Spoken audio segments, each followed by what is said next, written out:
नहमदुहु व नुसल्ली व नुसल्लिमु अला रसूलिहिल करीम। अस्सलामु अलैकुम व रहमतुल्लाहि व बरकातुहू।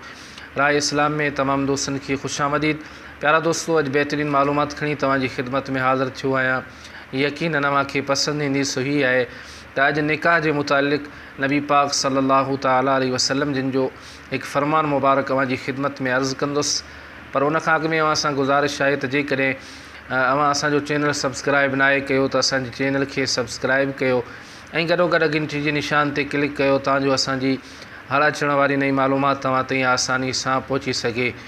त प्यारा दोस्तो, निकाह अक्सर जेकॾहिं ॾिठो वञे त असांजे मुआशिरे में निकाह जे वक़्तु दौलत खे, पैसे खे ऐं सरमाईअ खे अहमियत ॾिनी वेंदी आहे ऐं इन जे बदिले में निकाह कयो वेंदो आहे त को मालदार माण्हू हुजे, को सरमायादार हुजे, को पैसे दौलत वारो हुजे त उन सां पंहिंजी न्याणी यानी पंहिंजी छोकिरी जो निकाह कयूं।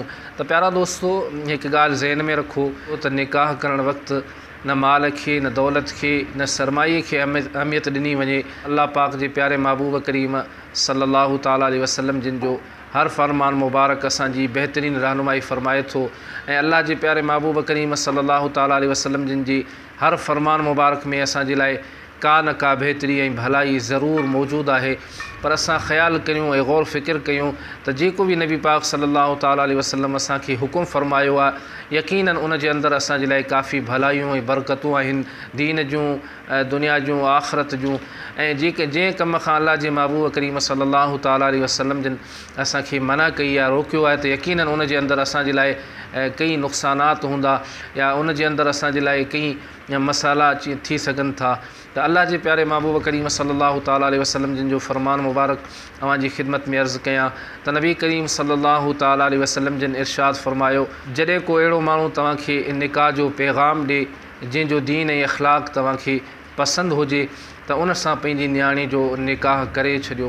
त प्यारा दोस्तो, अल्लाह जे प्यारे महबूब करीम सल्लल्लाहु ताला अलैहि वसल्लम जिन जे इन फ़रमान मुबारक मां वाज़े तौरु साबित थियो त निकाह पंहिंजी छोकिरी, पंहिंजी न्याणी जो असां उन सां करायूं जेको दीनदार हुजे, जंहिंजा अख़लाक़ सुठा हुजनि। यकीनन अल्लाह जे प्यारे महबूब करीम सल्लल्लाहु ताला अलैहि वसल्लम जिन जे फ़रमान मुबारक मां इहो ज़ाहिर थियो त मालदारी या सरमायादारी या पैसो या दौलत या माल मिल्कियत वारे खे असां तरजीह न ॾियूं, असां अख़लाक़ ऐं दीन खे तरजीह ॾियूं।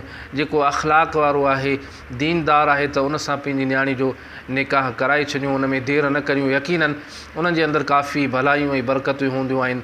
त प्यारा दोस्तो, ही मुख़्तसिर मालूमात मां अवांजी खिदमत में अर्ज़ु कई। अल्लाह पाक असां तव्हां सभिनी खे पंहिंजे प्यारे महबूब करीम सल्लल्लाहु ताला अलैहि वसल्लम जिन जे फ़रमाननि मुबारकनि ते अमल जी तौफ़ीक़ अता फ़रमाए। अल्लाह पाक जे प्यारे महबूब करीम सल्लल्लाहु ताला अलैहि वसल्लम जिन जी सुन्नत मुबारका शरीयत मुतहरा जे मथां अमल जी तौफ़ीक़ अता फ़रमाए। प्यारा दोस्तो, ही मुख़्तसिर मालूमात जेका मां अवांजी खिदमत में अर्ज़ु कई, वरी नई मालूमात में अवांजी खिदमत में हाज़िर थींदुसि। तेसीं ताईं इजाज़त ॾींदा। अल्लाह हाफ़िज़।